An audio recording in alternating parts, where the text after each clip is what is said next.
하나님께서 우리에게 주시는 말씀 이사야 23장 1절에서 9절의 말씀, 구약성경 992페이지에 있는 이사야 23장 1절로 9절까지 말씀 우리 함께 읽겠습니다. 두로에 관한 경고라. 다시스의 배들아, 너희는 슬피 부르짖을지어다. 두로가 황무하여 집이 없고 들어갈 곳도 없으며 이 소식이 기띔 땅에서부터 그들에게 전파되었음이라. 바다에 왕래하는 시돈 상인들로 말미암아 부유하게 된 너희 해변 주민들아, 잠잠하라. 시올의 곡식 곧 나일의 추수를 큰 물로 수송하여 드렸으니 열국의 시장이 되었도다. 시돈이여, 너는 부끄러워할지어다.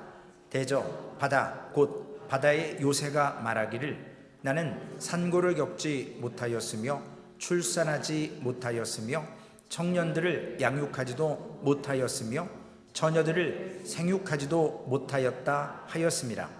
그 소식이 애굽에 이르면 그들이 두로의 소식으로 말미암아 고통받으리로다. 너희는 다시스로 건너갈지어다. 해변 주민아, 너희는 슬피 부르짖을지어다. 이것이 옛날에 건설된 너희 희락의 성 곧 그 백성이 자기 발로 먼 지방까지 가서 머물던 성읍이냐. 멸류관을 씌우던 자요, 그 상인들은 고관들이요, 그 무역상들은 세상의 존귀한 자들이었던 두로에 대하여 누가 이 일을 정하였느냐. 만군의 여호와께서 그것을 정하신 것이라. 모든 누리던 영화를 욕되게 하시며 세상의 모든 교만하던 자가 멸시를 받게 하려 하심이라. 아멘.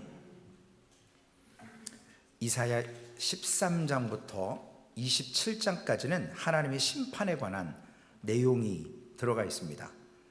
바벨론에 대한 경고가 있었고요, 아수르, 블레셋, 모압, 그리고 에브라임과 다메섹이 멸망할 것이라고 그랬고 열방을 꾸짖으셨습니다.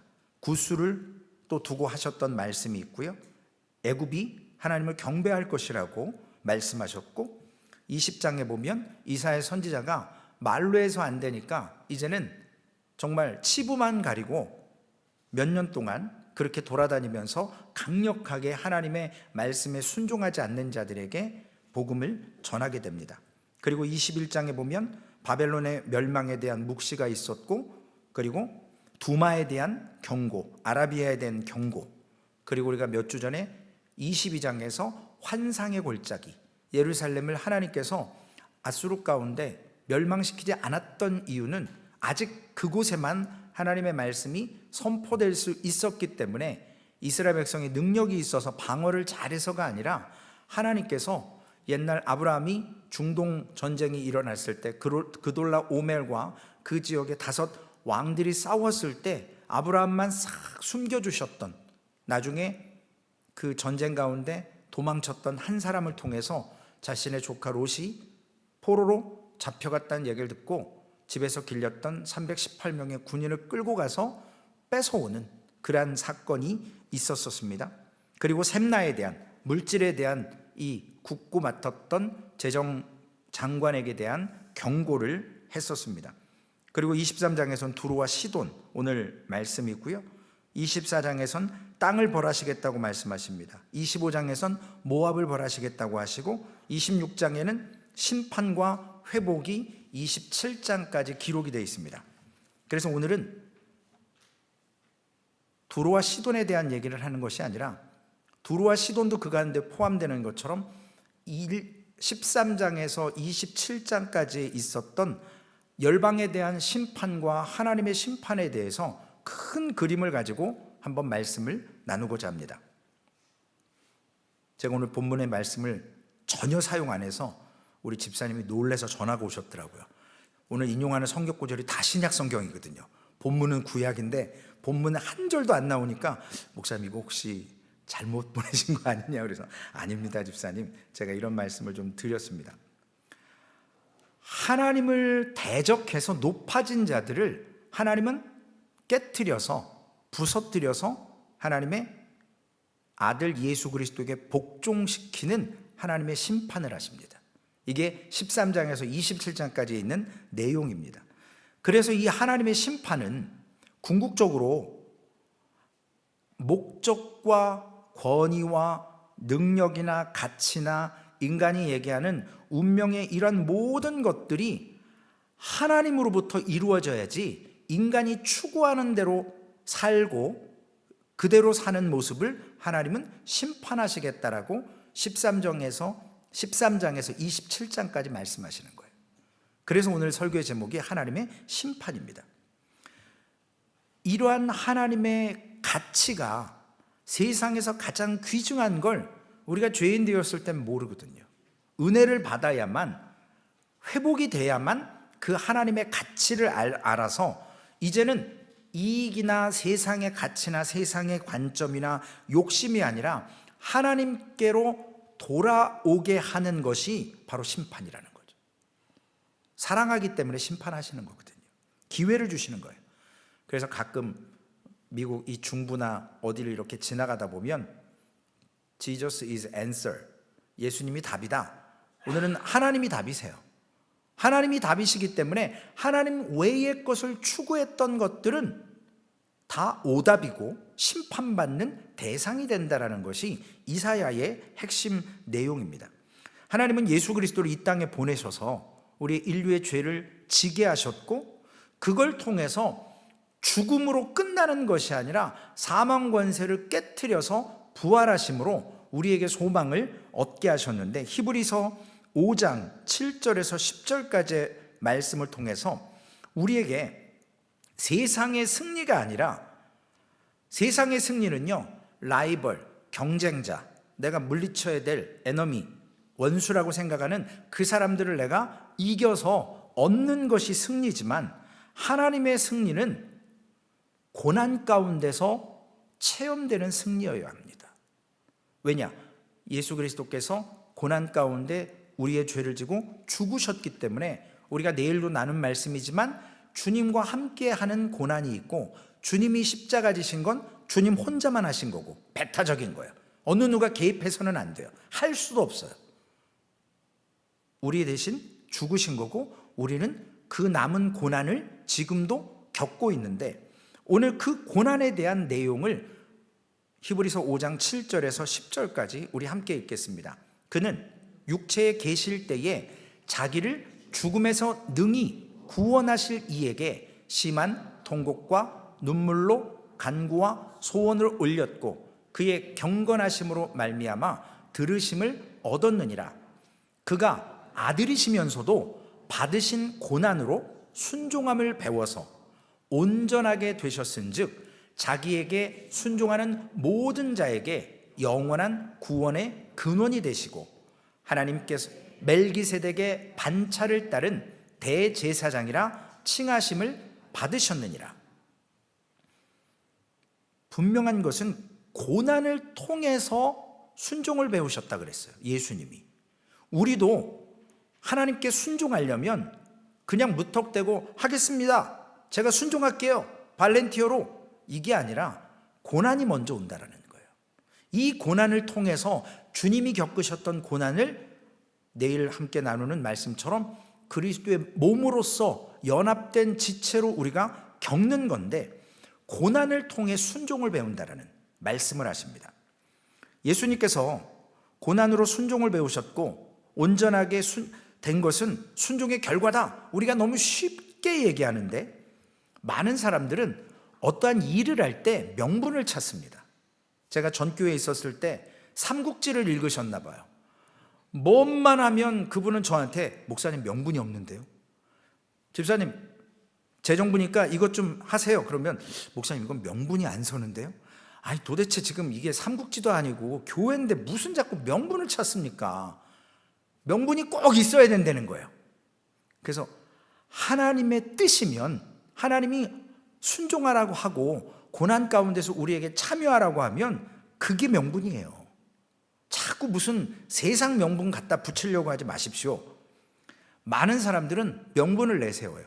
내가 이거에 대한 타당한 것을 남들에게 보여주고자 하는 것입니다.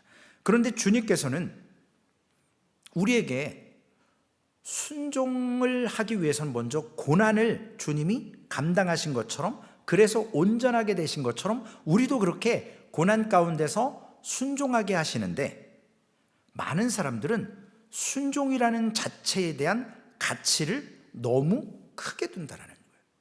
교회에서 헌신하면 되게 막 높여드려야 되잖아요. 그렇죠? 그게 오늘날의 교회 안에 있는 직분에 대한 그 잘못된 모습이잖아요. 주님께서 직분을 교회 가운데 세우게 하셨던, 초대교회 집사님을 세우게 하셨던 분명한 이유는 일하라고 시킨 거거든요. 그런데 자꾸 교회에서는 일을 부탁하면 그것이 되게 순종하는 것이 상당히 가치 있다라고 생각을 해요. 물론 가치는 있어요.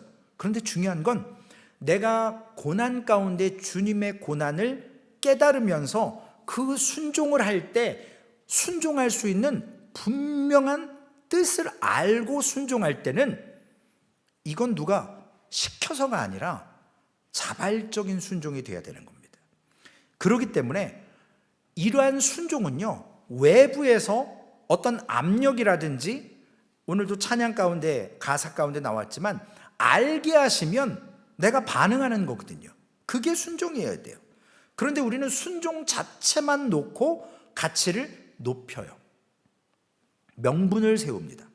성경이 말하는 순종은요, 외부로부터 오는 조건, 요구, 명령, 약속, 이런 것들을 내 안에 받아들여서 내가 내 방식, 내 생각이 깨지고 내 것이 아니라 외부에서 오는 명령과 약속과 이러한 요구들을 내 안에 채우는 것이 순종인 거거든요. 그러니까 순종은 내 뜻대로가 없어요. 그냥 시키면 시키는 대로 하는 거예요. 오늘 또 목사가 뭐 시킨다고 자기 맘대로 지 맘대로 시킨다 이렇게 생각하지 마시고, 우리가 고난을 통과하신 분들은 이러한 순종이 헌신으로 나온다라는 거죠. 그렇기 때문에 순종은 먼저 우상으로 대표되는, 즉 하나님 외에 어떤 가치, 어떤 권위를 삼는 것, 이런 것들을 깨부시는 작업이 먼저 고난 가운데 필요하다는 거예요. 우리가 왜 고난 겪습니까? 내가 아직 안 깨지기 때문에 고난받는 거예요. 내게 찾아오는 고난은요, 나를 다루시고 훈련시켜서 내 생각, 내 의를 깨부수고 외부로부터 오는 하나님의 말씀과 성령님과 이러한 모든 그런 것들을 통해서 내 것은 깨지고 주님의 것으로 채워가면서 내가 지금까지 추구했던 것을 놓고 절하거나 그쪽을 향해 가지 못하도록 하는 것이 성경적인 순종의 의미라는 것입니다. 그래서 하나님이 우리에게 순종을 요구하시는 것은 우리 안에 하나님의 뜻을 담고 싶어 하시는 것입니다. 그게 순종이에요.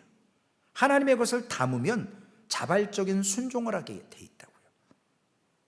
그러므로 고난을 우리가 아무리 포장을 해도 이 고난 자체는 어려운 거거든요.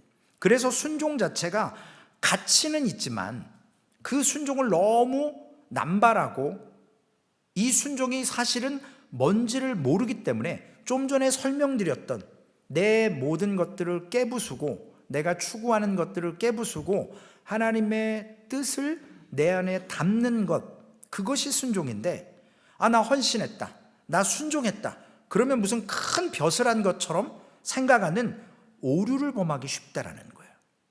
이렇게 얘기하는 사람들은 앞에 있는 고난을 그리스도와 함께 경험하지 못했기 때문에 자기의 의가 순종 가운데 드러나게 됩니다. 그러면 주님이 고난을 통해서 온전해지셨다. 이 고난을 통해 온전해지셨는데 로마서 8장에 보면요, 우리에게 고난이라는 것을 네게티브로 얘기하는 게 아니라 파지티브, 긍정적인 표현으로 사용하고 있는 것을 볼 수 있게 됩니다. 로마서 8장 16절 17절 말씀 함께 읽습니다.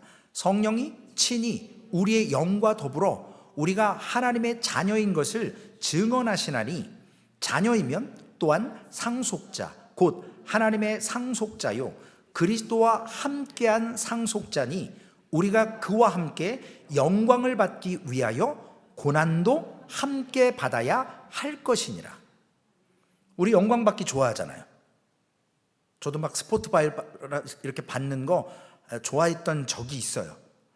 목사님 잘해요 막 이러면 못하는 게 더 많으면서도 우쭐대가지고 이러고 했던 어리석은 때가 있었었는데, 물론 지금도 남아 있습니다.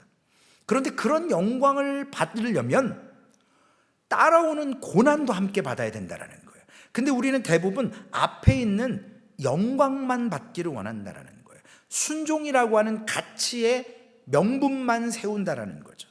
그 순종을 온전히 하기 위해서는 그리스도와 함께 겪는 고난에 참여함으로 하나님의 것을 채워서 내 것, 내 주장, 내 의, 이걸 깨트리는 고난의 과정을 겪으면서 순종할 때 영광이 따라오는 거거든요.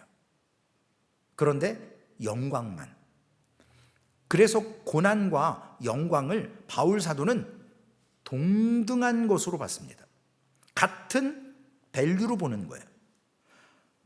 그리스도와 함께 영광을 받으려면 그리스도와 함께 고난받으라. 그러면 우리가 지금 고난받는다라고 생각하면 영광이 따라온다라는 겁니다. 그런데 지금 아직 고난 가운데 있어서 고난만 보여요. 영광은 극히 보이지 않고, 무슨 갈멜산상에 엘리야가 기도하고 정말 이 무릎 사이에 자기의 머리를, 죄송한 표현입니다, 쳐박고 기도하고 기도해서 사환한테 뭐 보이냐 그랬더니 저 바닷 가운데 손바닥만한 조각구름이 떴습니다. 그러한 영광이 희미하게 보이는 거거든요. 뚜렷하게 안 보여요. 이 고난을 통과하는 과정 속에 하나님이 영광을 보여주시는 거예요. 그래서 고난과 영광을 동급으로 봅니다. 그런데 이것이 요구라는 거예요. 영광 받고 싶냐? 고난 받아라. 좀 단도직입적으로 말씀드리면요. 그래서 로마서 5장 1절에서 8절까지 말씀에, 오늘 성경이 많습니다. 함께 읽습니다. 그러므로 우리가 믿음으로 의롭다 하심을 받았으니 우리 주 예수 그리스도로 말미암아 하나님과 화평을 누리자. 또한 그로 말미암아 우리가 믿음으로 서 있는 이 은혜에 들어감을 얻었으며 하나님의 영광을 바라고 즐거워하느니라. 다만 이뿐 아니라 우리가 환난 중에도 즐거워하나니 이는 환난은 인내를, 인내는 연단을, 연단은 소망을 이루는 줄 알미로다. 소망이 우리를 부끄럽게 하지 아니함은 우리에게 주신 성령으로 말미암아 하나님의 사랑이 우리 마음에 부은 바 됨이니 우리가 아직 연약할 때에 기약대로 그리스도께서 경건하지 않은 자를 위하여 죽으셨도다. 의인을 위하여 죽는 자가 쉽지 않고 선인을 위하여 용감히 죽는 자가 혹 있거니와 우리가 아직 죄인 되었을 때에 그리스도께서 우리를 위하여 죽으심으로 하나님께서 우리에게 대한 자기의 사랑을 확증하셨느니라. 1절과 2절 한 번만 더 보여주세요. 1절과 2절 말씀에요, 그리스도로 말미암아 하나님과 화목하게 되고 화평을 누린다고 합니다. 그리고 예수님으로 말미암아 이 은혜의 자리에 들어오게 되어서 영광을 바라고 즐거워한답니다. 즉 고난과 영광도 붙어 있는 거고 동급이고요, 화평과 영광도 동등한 차원에서, 다만 이뿐 아니라 우리가 환난 중에도 즐거워하나니 그랬습니다. 환난을 또 말씀을 하세요. 우리가 하나님의 심판 가운데 오는 환난이 있습니다. 고난이라는 다른 표현이죠. 이 환난은요, 우리가 예수를 믿어서 얻어지는 많은 은혜들이 있습니다. 약속이 있습니다. 언약이라고 하죠. 그리고 현실 가운데 하나님의 나라 천국을 맛보며 살 수 있도록, 우리가 어제 마태복음 했었죠. 마태복음에서는요, 왕으로 오신 예수 그리스도이기 때문에 그분이 오심으로 하나님의 나라는 이 땅에 이미 시작됐어요. 천국은 이미 시작됐다고요. 그래서 여러분, 어제도 말씀드린 것처럼 천국을 사모한다, 맞는 말이에요. 그러나 계속 천국을 사모하기만 할 거냐, 아니면 지금 천국을 사느냐, 이건 전혀 다른 스토리입니다. 여러분은 어떤 삶을 사세요? 천국만 바라고 사모하고 계십니까? 아니면 오늘도 천국을 누리며 사십니까? 천국을 누리며 산다는 것은 환난 중에도 즐거워하면서 하나님의 화평과 언약을 연합되어서 누리기 때문에 고난 가운데도 천국을 사는 거예요. 왜 고난이 오죠? 우리가 아직 죄가 있기 때문에 그래요. 아직 완성되지 않았기 때문에 그렇습니다. 질문 하나 드릴게요, 여러분. 마이클 집사님 이번 주에 큰 일들을 많이 겪으셨고 우리 많은 성도님들도 겪으셨겠지만, 환난이 우리에게 온다, 웰컴 하십니까? 아니면 나도 좀 숨 좀 쉬게 해주세요, 하나님, 조금만 좀 참아주세요, 난 아직 아니에요, 거부하십니까? 환난이 올 때 웰컴 하시는 분 제가 거의 못 봐요. 좋아하는 사람 없어요. 환난을 누가 좋아하겠습니까? 그런데 환난은요, 좌절이기 때문에 웰컴하지 않는 거예요. 기뻐하지 않는 거예요. 환난은요, 고통이 따르기 때문에 좋아하지 않는 거예요. 또한 환난은요, 불만이 가득하게 만들거든요. 그렇기 때문에 실패를 경험하게끔 만드는 환난이기 때문에 우리가 환영받지 못하게 생각을 합니다. 또한 거기에는 눈물과 고통과 슬픔이 따라오기도 하기 때문에 우리는 거부하고 싶은 마음이 있습니다. 그런데 로마서 5장에서는 이 환난이 하나님과 화목하고요, 하나님께서 주시는 승리를 위해서 하나님께서 하나님의 지혜 가운데 우리의 삶에 심어 놓으신 거라는 거예요. 바울은 그렇게 얘기를 하는 거예요.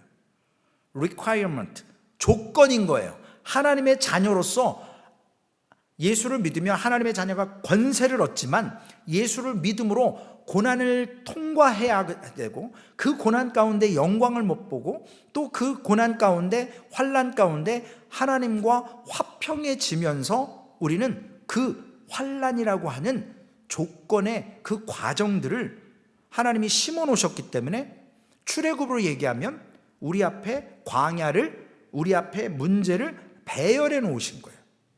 그러니까 1단계 지나면 2단계가 옵니다. 2단계 지나면 3단계가 와요. 좀 더 과한, 큰, 어려운.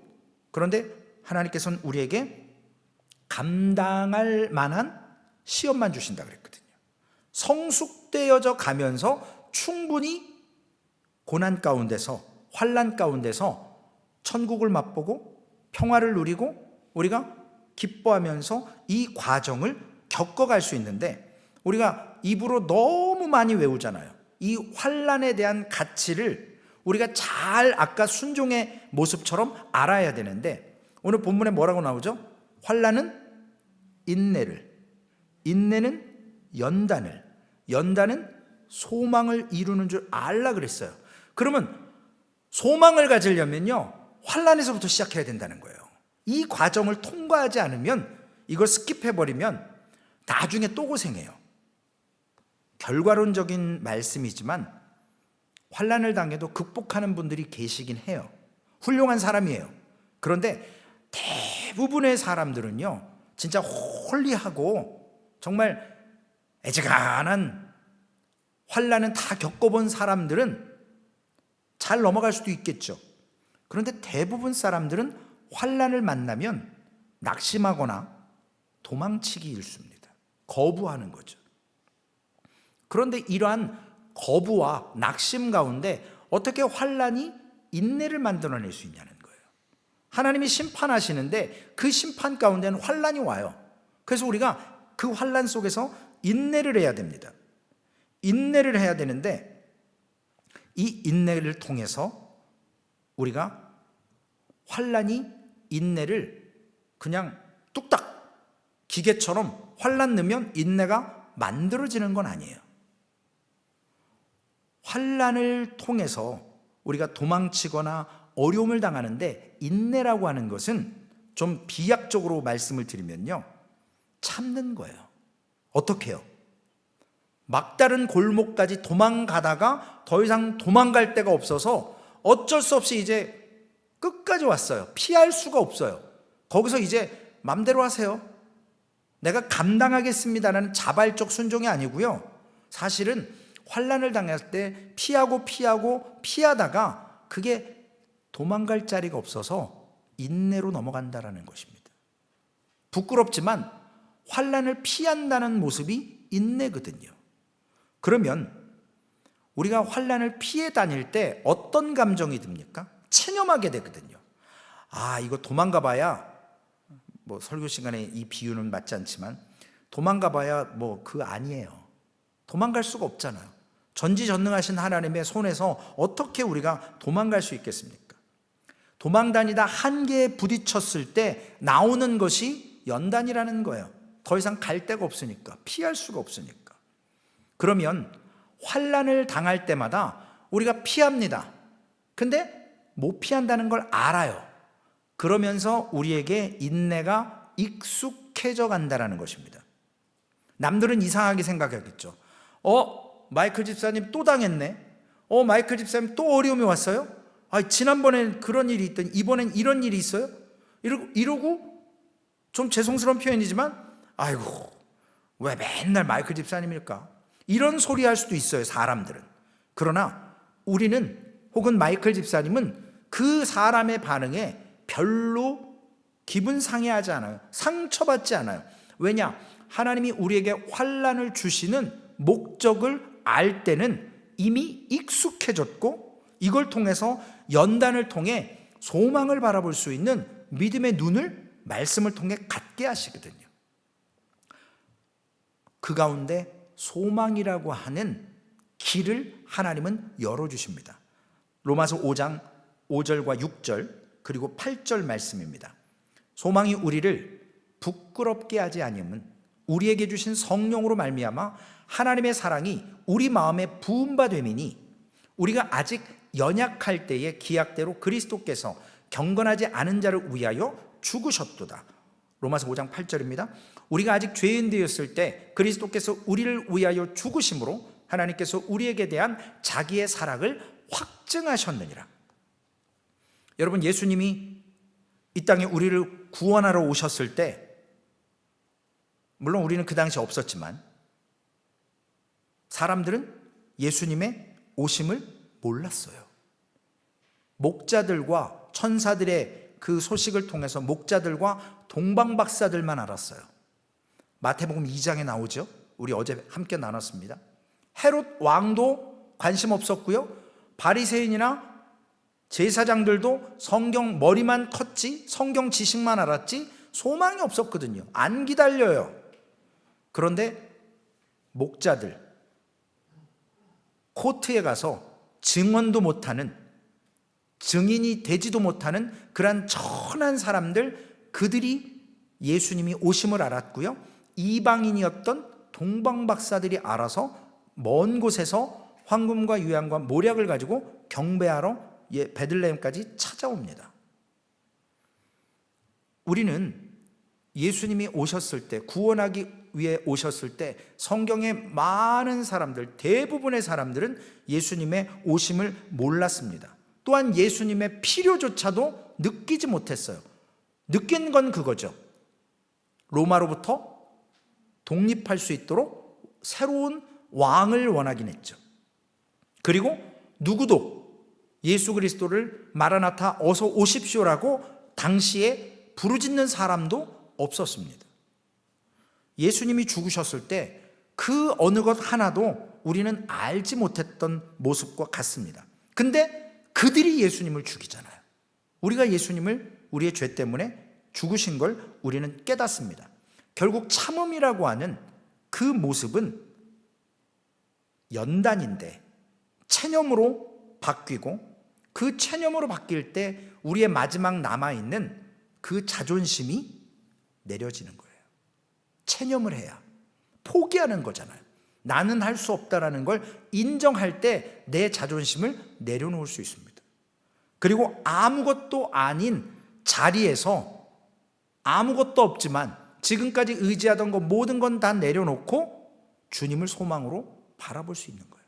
그래서 우리는 환난은 인내를, 인내는 연단을, 연단은 소망을 이룬다라는 말씀이 바로 그러한 과정을 통해서 우리가 십자가에 못 박았고 저주하고 결국 그 가운데서 하나님께서 환난 가운데 하나님의 그 집요하심으로 죽은 자 가운데서 유일하게 부활하게 하셔서 사망의 권세를 이기게 하시고 우리에게 구원의 소망을 주신 겁니다. 결국 우리의 삶 속에서 우리가 항상 따지는 게 있잖아요. 잘하면 복 받는다, 잘못하면 저주받는다, 이런 말이 있지만 우리에게 확증하셨다는데 예수 그리스도를 통해서 우리가 증거되는 것, 예수 그리스도를 통해서 우리가 인생 가운데 하나님의 승리를 누리고 맛보는 걸 어떻게 믿냐는 거예요. 보이지 않는 하나님이신데요. 우리는 결국 예수님을 봐야 되거든요. 예수님은 우리 손에 결국 죽으셨고요, 우리를 구하러 오셨지만 우리에게 대접받거나 우리와 어떤 합의가 있었던 것도 아니고 우리에게 어떤 최소한의 호의를 우리가 베푼 것이 없지만 주님은 우리를 위해서 그렇게 돌아가셨습니다. 그래서 우리가 아무런 근거 없이도 주님은 독단적으로 십자가에 죽어서 우리를 구원하신 거죠. 이건 하나님께서 그 아들 예수 그리스도를 통해서 환난에도 우리를 위해서 일하시게 하셨던 모습을 로마서 5장 9절에서 11절까지 해서 기록하고 있습니다.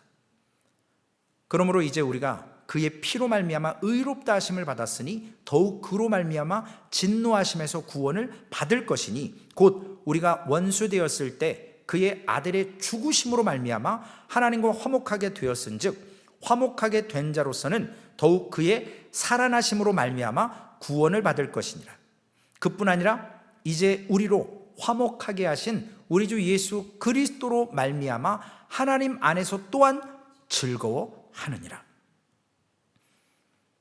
고난 가운데서 환난을 경험하고요, 마지못해 도망가다가 도망갈 데가 없어서 그걸 인내라고 인정해 주시고 그 가운데서 우리는 소망을 붙잡는데 또한 그 소망을 통해서 우리는 지금 내가 추구했던 내가 삶의 방식을 다 내려놓을 때 하나님은 우리에게 진정한 즐거움을 주신다는 겁니다.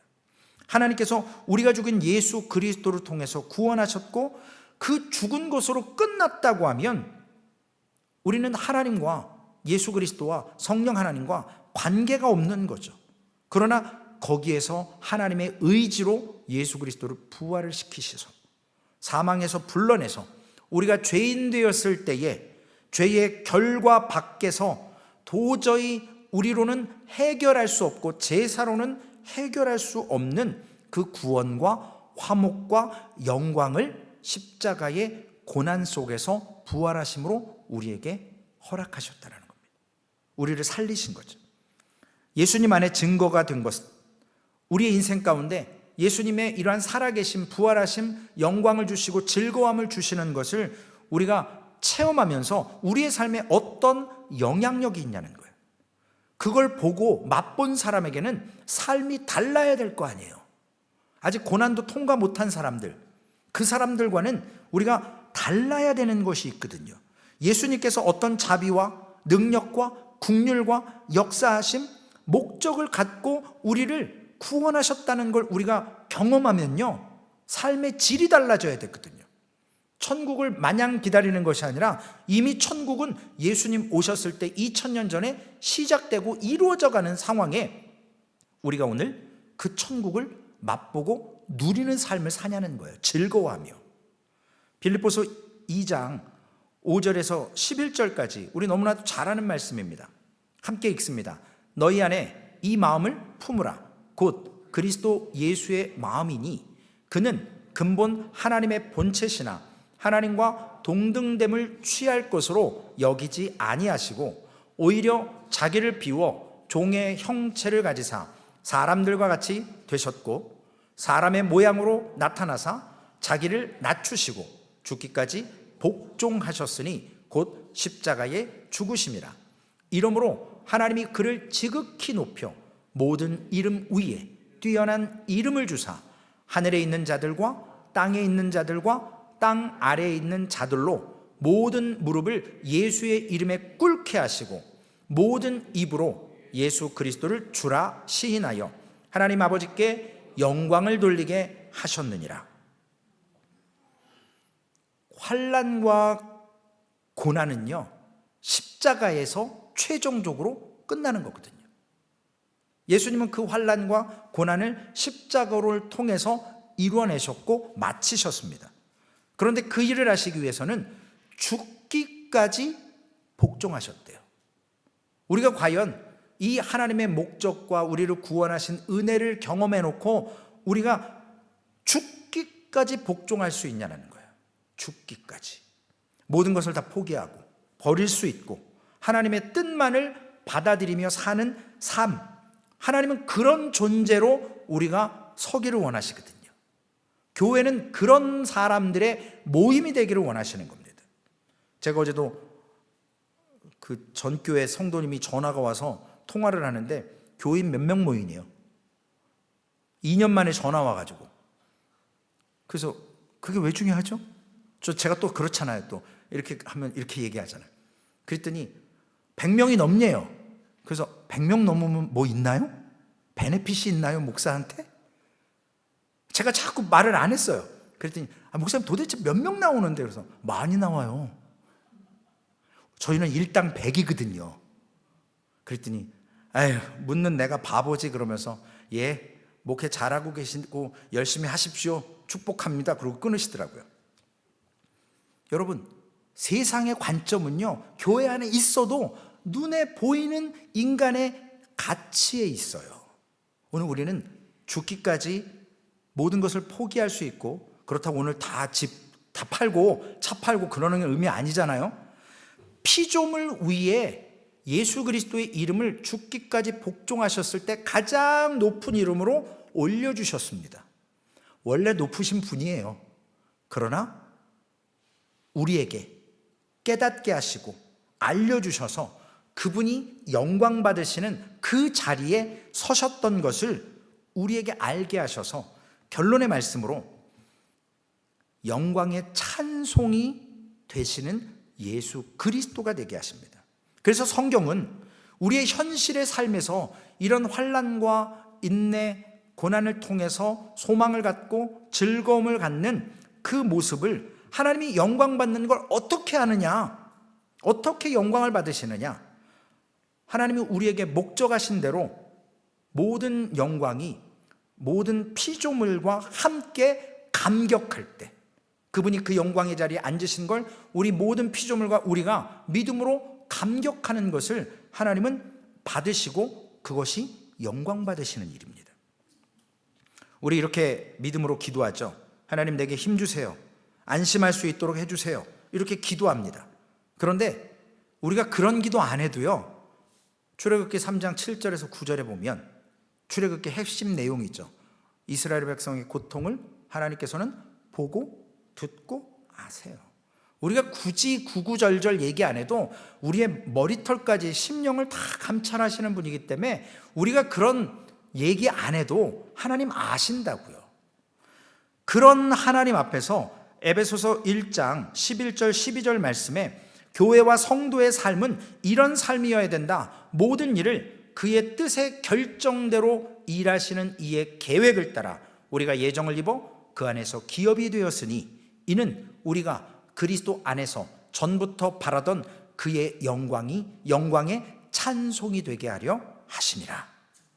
우리를 창조하신 목적, 구원하신 목적, 이것이 바로 하나님이 그의 아들 예수 그리스도의 영광의 찬송을 받으실 수 있도록 우리가 피조물과 함께 고백하는 것, 그것이 하나님의 뜻이에요. 그 뜻 안에서 우리는 허락하신 하나님의 심판, 고난, 인내, 이러한 것들을 통해서 성숙되어져 가야 되고요. 그래서 에베소 교회에 교회가 세워진 궁극적인 목적, 특징, 책임이 뭐냐면 에베소서 1장 22절 23절입니다. 또 만물을 그의 발 아래 복종하게 하시고 그를 만물 위에 교회 머리로 삼으셨느니라. 교회는 그의 몸이니 만물 안에서 만물을 충만케 하시는 이의 충만함이니라. 교회는 예수 그리스도로 충만해져야 됩니다. 교회는 예수 그리스도의 영광을 찬양하는 사람들의 그 찬양으로 충만해져야 됩니다. 하나님의 충만하심이 교회 안에 있어서 명예도, 기쁨도, 그리고 하나님을 아는 지식의 영광도 교회 안에서 충만해질 때 우리는 세상의 삶 속에서 신비하게도 세상을 초월할 수 있습니다. 눈에 보이는 형상대로 드러나는 것이 아니라 하나님의 목적으로 부름받은 자들로서 에베소서 3장 14절에서 19절, 우리가 너무나도 잘 아는 말씀처럼 바울은 에베소서에서 이런 기도를 합니다. 이러므로 내가 하늘과 땅에 있는 각 족속에게 이름을 주신 아버지 앞에 무릎을 꿇고 비노니 그의 영광의 풍성함을 따라 그의 성령으로 말미암아 너희 속사람을 능력으로 강건하게 하시오며 믿음으로 말미암아 그리스도께서 너희 마음에 계시게 하시옵고 너희가 사랑 가운데서 뿌리가 박히고 터가 굳어져서 능히 모든 성도와 함께 지식에 넘치는 그리스도의 사랑을 알고 그 너비와 길이와 높이와 깊이가 어떠함을 깨달아 하나님의 모든 충만하신 것으로 너희에게 충만하게 하시기를 구하노라. 우리에게 하나님의 충만하심으로 우리에게도 충만하게 해주신대요. 이것이 교회가 세워지는 교회의 특징이고 교회를 세우신 목적이거든요. 여러분 16절에 있는 말씀, 그의 영광의 풍성함, 이걸 누리셔야 돼요. 하나님의 아들 예수 그리스도의 영광의 풍성함을 우리에게 온전히 허락하신다고 했어요. 그리고 성령으로 말미암아 우리의 속사람을 능력으로 강건하게 하신답니다. 고난 가운데서도 환난 가운데서도 18절 말씀에 보면 성도와 함께 지식에 넘치는 그리스도의 사랑을 알고, 여러분 우리는 아는 만큼 믿어요. 아는 만큼 아는 채 할 수 있잖아요. 하나님의 은혜도 하나님의 사랑도 받은 만큼 아는 만큼 누리는 거거든요. 그래서 지식에 넘치는 그리스도의 사랑을 알게 해주시는 그 삶, 마지막 19절, 하나님의 모든 충만하신 것으로 너희에게 충만하기를 원하십니다. 오늘 예수님을 믿는 것은요, 내적으로 이러한 삶을 누리는 거예요. 내 세상적인 그 편협한 지식과 얄팍한 세상의 방법, 그런 어떤 경험, 이런 것들이 아니라요, 잠시 있다 없어질 세상의 것이 아니라 우리는 사실 세상의 것 같고 소소한 것 같고 우리는 목매어 울기도 하고 기뻐하기도 하고 즐거워하기도 하지 않습니까? 좀 수준을 높여야 돼요. 업그레이드 해야 됩니다. 소망교회는요, 뭐 하나 가졌다고 해서 기뻐하는 게 아니라 한 영혼이 회개하고 하나님의 그 충만하심을 받아 누리는 그 천국을 맛볼 때 우리는 정말 부응하는 것이고 그것이 진정한 기쁨이 되어야 됩니다. 왜 우리의 수준을 높여야 됩니까? 하나님이 우리와 대화하고 싶어 하시거든요. 사무엘 목사님은 저하고 대화하실 때 좀 힘드실 거예요. 제가 수준이 낮아가지고 아직 겸상하기도 좀 죄송스러워요, 제가. 왜냐면 제가 목사님하고 가끔 대화를 나누다 보면 목사님의 이렇게 한 말씀 한 말씀이 나는 왜 저 생각을 못하지? 나도 성경을 읽는다고 읽는데 왜 저런 관점이 안 보이지? 그래서 제가 좀 부끄러워요. 그래서 제가 목사님을 사실 솔직히 좀 피하는 경향이 없지 않아 있어요. 솔직히 말씀드리면. 근데 요즘엔 조금 이렇게 좀 용감해져가지고 목사님한테 이렇게 좀 이렇게 하려고도 하고 또 목사님이 또 너그럽게 또 해주시니까요. 근데 그러한 수준이 안 되기 때문에 제가 두려워요. 하나님 앞에서도 우리가, 목사님 앞에서도 제가 이런데 하나님 앞에서 우리의 수준이요, 업그레이드 되지 않으면 교통할 수가 없어요. 교회는요, 하나님과 우리와 연합되어서 교통해져야 됩니다. 오늘 이 고백으로 예수를 믿는 것뿐만 아니라 이 하늘나라의 은혜를 누리셔서 여러분, 천국을 기다리는 게 아니라 오늘 천국의 삶을 이 땅에서 사시기를, 그래서 하나님의 심판을 환난 가운데 인내함으로, 연단 가운데 소망으로 하나님 앞에 즐거움을 갖고 그 믿음의 길에서 영광과 함께 충만함을 채워지는 우리 소망교회 되시기를 주님의 이름으로 부탁을 드리겠습니다. 기도하시겠습니다. 하나님 감사합니다. 아버지 하나님, 정말 하나님을 알아야 되는데 우리가 참 연약하고 인생이 아버지 하나님 세상 가운데 매여 있어서 아직 그리스도의 장성한 지식의 분량에 이르지 못해서 하나님, 비록 완전한 머리 대신 예수 그리스도와 한 교회이긴 하지만 불완전한 육체로서 아직도 좌충우돌하고 때로는 하나님을 또 하나님의 아들을 십자가에 못 박으려 합니다. 내가 왕되려 합니다. 주님, 이러한 연약의 모습을 불쌍히 여겨주시고 환난은 인내는 연단을, 연단은 소망을 이룬다라고 말씀하시면서 그 안에 즐거움과 하나님의 영광에, 그리고 하나님의 충만하신 모든 충만함을 우리에게도 충만히 허락해 주신다고 약속하셨습니다. 하나님, 오늘도 그 믿음의 길을 달려가기를 원하고 오늘 맛보는 이 천국의 삶을 통해서 하나님, 내 안에 있는 내 것들, 내 의 하나님 깨부수고 배설해서 하나님의 것으로 채워지고 하나님의 것으로 순종하며 반응할 수 있는 우리 믿음의 소망교회 될 수 있도록 인도하여 주시옵소서. 우리 구주 예수님의 존귀하신 이름으로 감사하며 기도 올리옵나이다. 아멘. 하늘에 계신 우리 아버지여, 이름이 거룩히 여김을 받으시오며 나라에 임하옵시며 뜻이 하늘에서 이루어진 것 같이 땅에서도 이루어지리다. 오늘날 우리에게 일용할 양식을 주옵시고 우리가 우리에게 죄 지은 자를 사하여 준 것 같이 우리의 죄를 사하여 주옵시고 우리를 시험에 들게 하지 마옵시며 다만 악에서 구하옵소서. 대개 나라와 권세와 영광이 아버지께 영원히 있사옵나이다. 아멘.